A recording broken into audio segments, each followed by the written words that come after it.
I refuse to not be first. Do we do enough? Well, I never shut up about it. It must have been about 16, 17. We nicked their girlfriends.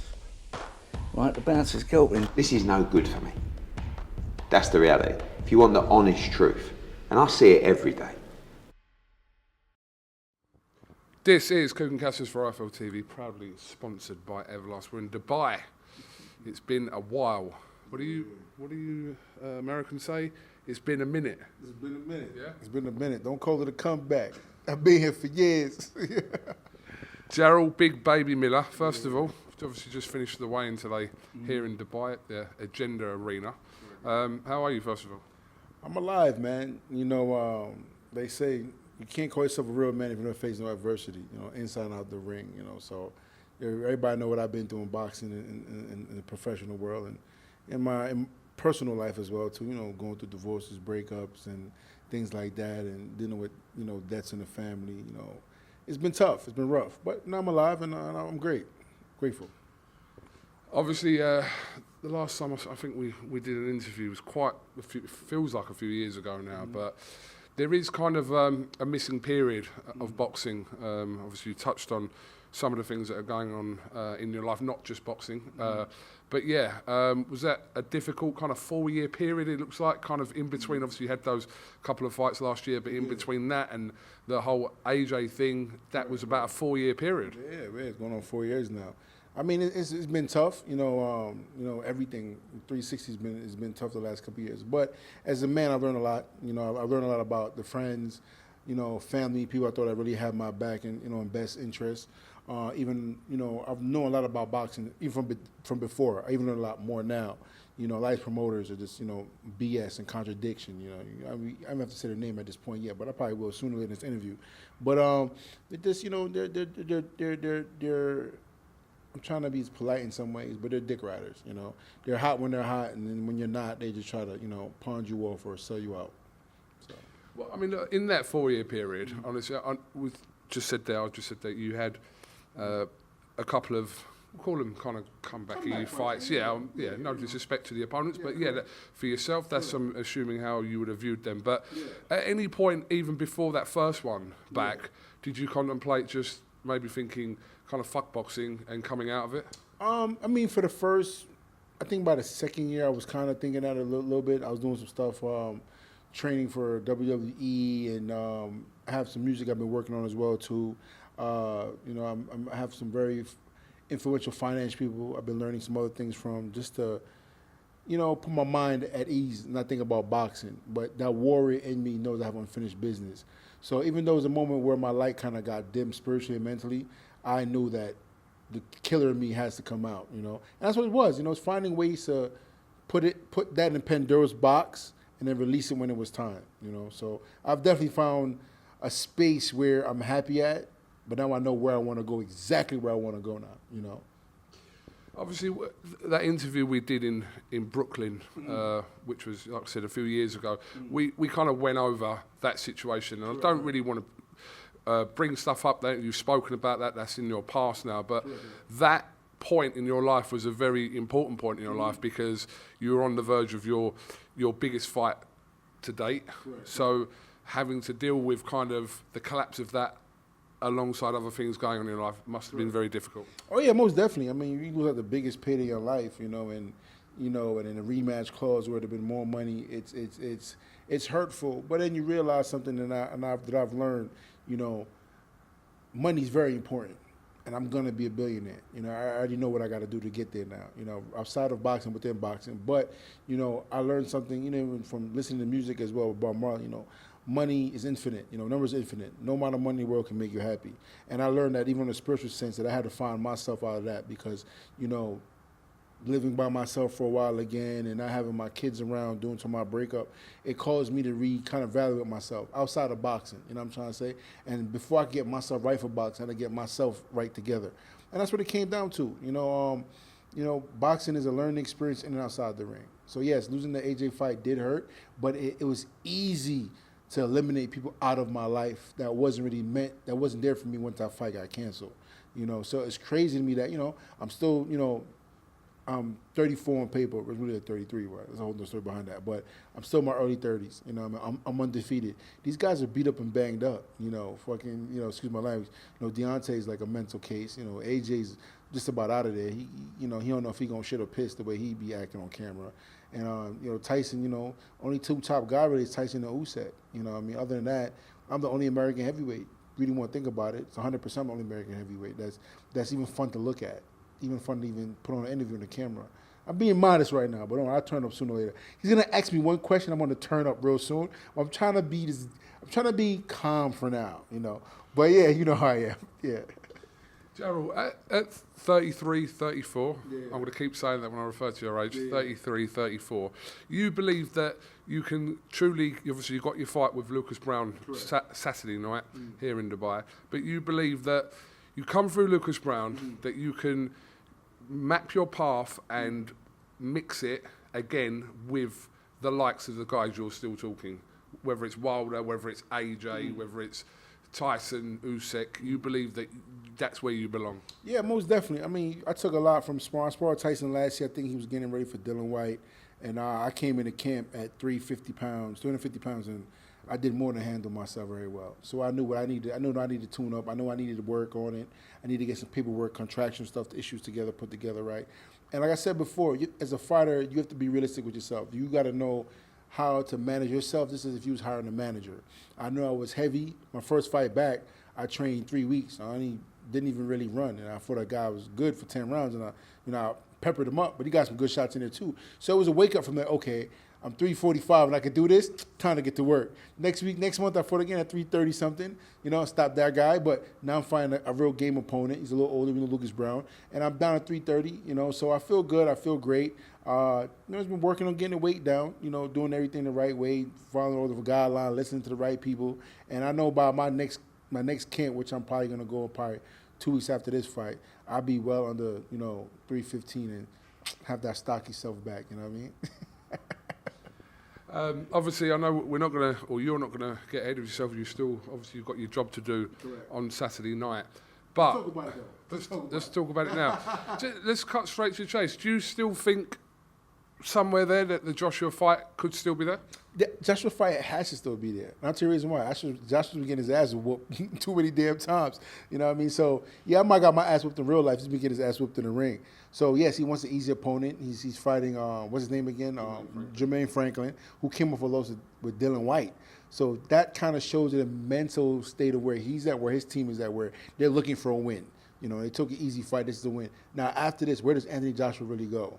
Really, like maybe Dylan White fight. Really, who wants to see that? He's not fighting Tyson, not Usyk. He's sure he's not gonna fight Deontay. So, I told myself I was gonna be the bigger person when I talk about Eddie Hearn, and we all know he's a hypocrite at many times. He says so much nonsense, and we'll get about the guy that failed other tests, Ben or what his name is. We'll talk about that a little bit. But let's just go for the information. Don't kill the message. I'm just giving you facts, right? So let's just say, for instance, now, AJ. I've heard from plenty of people. AJ said he wants to fight. If AJ really is the boss, he has to be the one that wants to fight. Eddie Hearn doesn't want that fight. Matchroom don't want the fight. But AJ's the man. If he's the boss, he said he wants to fight. He coming to America, training in Texas. He's telling people he wants to fight. Last time Matchroom really came to America, they flopped. AJ came to America, he flopped, got his ass whooped. He hasn't been back since. So how can you be a world champion if you never won one fight in America? You know what I'm trying to say? Like, how can you call yourself that guy? You call you a tough guy, I'm this, I'm that, but you got your ass whooped by my brother Taco Bell. So at least come back and fight the cheeseburger and let's see what you're really talking about. Fight somebody that's really game. Regardless you want to talk and bring up nonsense. Listen, man, you know what these guys do, man. Let's pull that bullshit aside. Let's be like, man, let's get in the ring and let's bang it out so I can really retire your punk ass. You know what I mean? In quite a few interviews around that time that Eddie Hearn would have done with us and whatever other channel, I think, I'm not going to quote him here, but I'm pretty certain he would have said at the time, or he did say at the time, that most unlikely that he would work with you again. Yeah. I'm pretty certain he said that. I mean, I can't. I heard other things all throughout the years that maybe one day it'll be about work together, blah, blah, blah. But you understand something, bro. When people are ass hurt, they say things and they get emotional, right? You know, Eddie says a lot of things when he gets emotional. But he got to be a bigger man and pick up the pieces. You know what I'm trying to say? He's done. He know what he's done. He know whose hands he's washing and whose knuckles he's had to polish over the years to get certain fighters fights. Is what I'm trying to say. I like Dylan White. You know, I'm a big fan of Dylan White. Don't get me wrong, but you know his situation. You know, the other guy Ben. Look at his situation. You know what I'm trying to say? Molina. His situation, Povetkin, his situation, Ortiz, his situation, Canelo, his situation. I go on and on, bro. So this guy's the biggest hypocrite. Why is it? Because the black men from America, I talk a lot of smack in order to back it up. That's the reason why you're coming for me. But like I said before, I've done a lot less than what these guys have got in trouble for. But the information, people just don't really care about it. And at this point, who gives a fuck? I'm back and I'm ready to attack. So, an ideal 2023, boxing-wise, if you could map out, we're in March, so if you were to fight, I'm assuming after tomorrow night, or it could be tonight by the time this interview goes out, Saturday night, if I could map out 2 fights for you to close off 2023, where do you go? What path do you go? Dubois and AJ. And I'd say the reason why Dubois' team has definitely been animated about making a fight happen. I think Frank wants to make a fight happen. I can't tell you exactly where it's going to be, but yeah, you know, I would definitely want the Dubois fight, and I heard he wants that fight too. So I think Dubois would be next. After Dubois, I'd really make a run for AJ, you know, because he's going to get his ass whooped sooner or later. So I want to really break his bones before, you know, he's no market valuable or no money behind him. So that'd be the thing. And then from there, we take Tyson or Usyk as the belt from that point on. Because at this point now, boxing is real commodity in some ways now, right? They want to make the best fights, but you got to have some kind of name. You got to have some kind of marketability. You got to be able to talk. So you either have a bunch of fake Instagram followers, or you can actually really talk and back it up. I don't have the Instagram fake followers like some of these guys have, but they know I can back it up. People really want to tune in. I'm the last American hope right now. So who else they got right now? You know what I'm trying to say? So at this point, it has to be me. And it has me be ready, set, go. And one of these guys are going to call me out, or somebody goes to the plate up. We're going to knock their head off. Jarrell, where do you think Wilder is? Obviously, he had a layoff after the third Tyson Fury fight, came back with an emphatic knockout of Robert Helenius. But where do you think Wilder is? There's talk of him fighting Andy Ruiz, possibly. Where do you think he is kind of in his career, and where do you think his head's at? I don't think he's 100% there mentally as of yet, but he's still in the game. You know, he only got 2 losses. But, you know, his right hand is an equalizer. You know, his right hand's always going to be equalizer in boxing, you know. So the last thing to go in boxing is the power, you know. So he's definitely a player in the game. Is there anybody that really wants to see him at the top level to fight for a title right now? I don't think as of yet. I think there's a few other fights that people want to see before he gets a title shot again. But he's definitely a player in the game. You know, you can't knock him off for that. You know, the only fights he lost is the world champion fight to the world champion. So you got to take his hat off to him. But, yeah, I don't think he's mentally all there yet, you know what I mean? But, like I said, that right hand still got him in the game. When you spent that time with Tyson Fury, which was, what, a couple of years ago now? No. Was it more recent? I went last year. When he fought Dylan White. So okay. All right, okay. I was in Morecambe again for about three and a half weeks. I think it was like 3 weeks. Did you guys talk about a potential fight in the future? Like when you were spending time with him, was that ever discussed? Nah, we didn't really discuss that. Me and Tyson always keep it cordial, man. But he's always been a good guy, down to earth and cool, man. It's so funny because him and Sugar says, listen, man, I'm about to lead the game, man. Tyson said he wants to manage me, man. I beat all these guys. So Tyson, I know Tyson talks a lot, but Tyson talks a lot, but he means well. You know, but I know for a fact, I didn't think Tyson was going to retire at the top of his game after that Dylan White. No one thought he was going to retire, to be fair. He's like, baby, you beat all these guys, man. Let me and Sugar manage you and train you, man. I'm like, Tyson, man, put it together, man, and let's see if we can make it work. But I know deep in my heart, I didn't think Tyson was going to retire. And here we are now, you know, 9 months, 10 months later, and he's fighting again, so. Jarrell, I'm sure you, alongside all boxing fans, etc., would have seen the antics online between Tyson Fury and Alexander Usyk. It's been rather entertaining, especially we're used to it from Tyson, but to see kind of Alexander Usyk kind of making these videos as well has kind of brightened everyone's Tuesday or whatever. But the 70-30 reported split that this fight's going to happen at, if that's correct, and if the fight's going to happen. What do you think? Is that fair or not? I don't think it's super duper fair, but that kind of shows you where Usyk's mind is at, where he just wants to make the fight. So I'm not mad at Usyk, but I felt that should have been at least a 60-40 split. You know what I mean? He got more belts than Tyson. You know what I mean? But I know Tyson has a bigger name right now than Usyk. But end of the day, I'm still a world champion. You gotta give me my respect. But that just shows you the kind of man Usyk is, and he has confidence in himself. You know, so I take my hat off to both guys. You know, they're both phenomenal dudes outside the ring. I got nothing bad to say about that. I wish them both luck, and I hope they get to knock one of their heads off soon enough. But I do have to say about my prediction about that fight. A lot of people says that Tyson is going to just, beat up on Usyk and walk him down. Now, in my mind, I'm pulling it like 55-45 Tyson, right? Because they're both great, phenomenal boxers. Tyson's more heavy-handed, but a lot of people that know how to box and have good foot fundamental give Tyson problems. And we all know Usyk is a great mover. Now, does he have power to knock out Tyson with one punch? Can he sustain that weight being on him? I don't think so, and that's why I give the edge to Tyson more. But I don't think it's going to be the easiest, cleanest fight we've ever seen. It could be a little stalemates here and there, I feel like when Tyson fought Vladimir. But I think it's still going to be entertaining forever how long it lasts, and I wish both guys, luck. That could be near here in Saudi Arabia.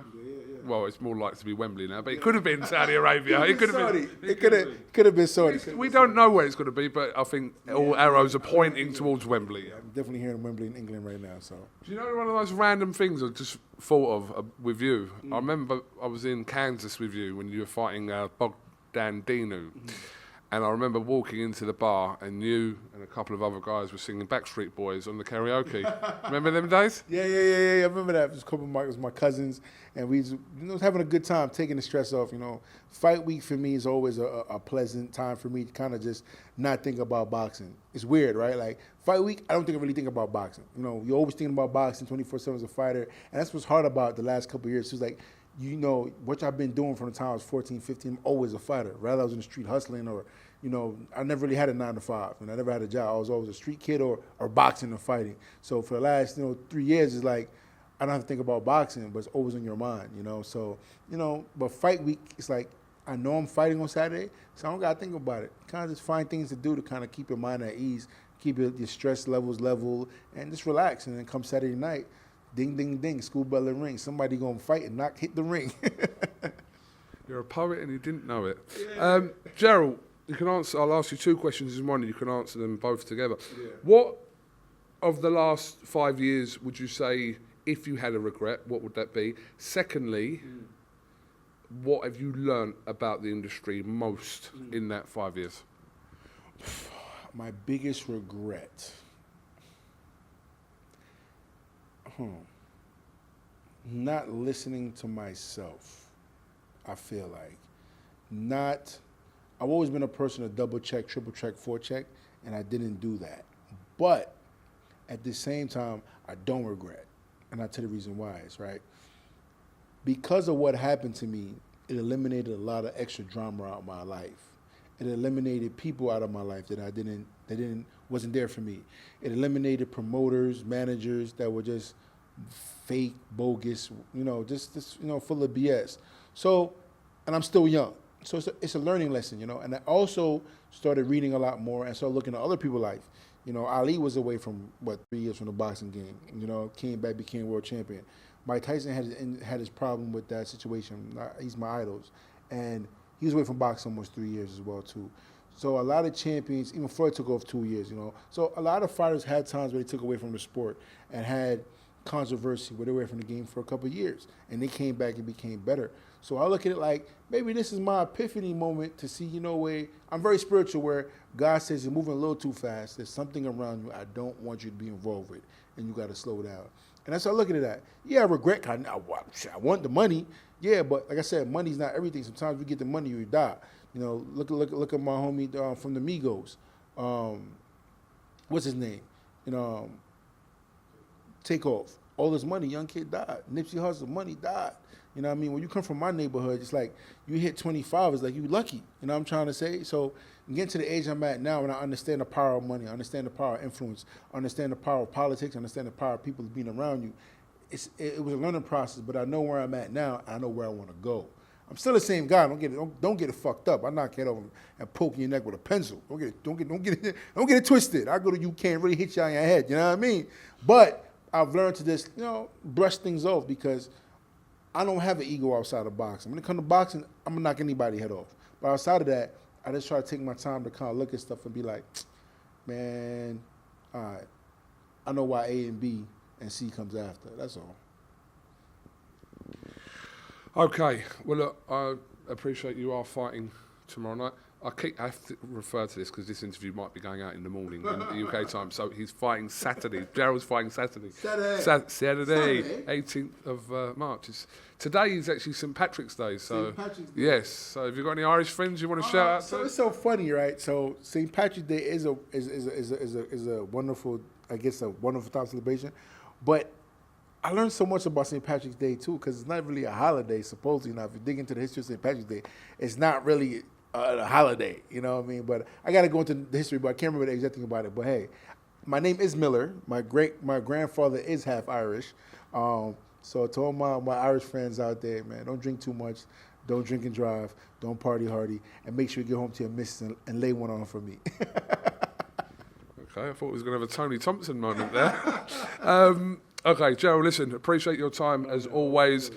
And yeah, we'll catch up after your fight on Saturday night. We'll get a post-fight reaction, and then that's where you'll be hyped up, and that's when we'll get a bit of the old Jarrell back. This was good. This was like quite like a happy medium for you today. But you're chilled. You're chilled.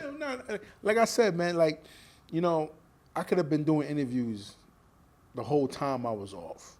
I just choose not to because I'm real, man. Like, why am I going to talk smack about? Who am I going to talk smack about? For what? What's the purpose behind that? You know, I'm a fighter. Everybody's a human being. I respect everybody as a human being. Don't get it twisted. It's when it comes to fighting, I believe what I say, and I does what I say. So for me not being able to do my profession, nothing for me to talk about right now. As I was doing movies and music, oh yeah, album coming out soon. I got some big things coming out. I can't say too much about it, but don't worry about it. Super shit. But when it's time for me to talk that, you know, that extra sauce on it, I'm going to do what I do. That's what I talk. You know what I mean?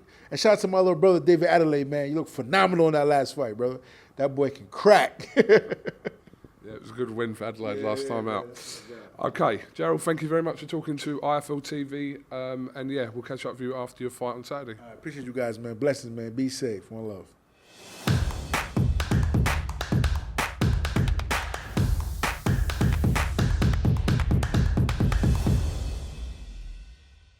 Refuse to not be first. Do we do enough? Well, I never shut up about it. And it must have been about 16, 17. We nicked their guilt rings. Right, the bouncer's guilt ring. This is no good for me. That's the reality.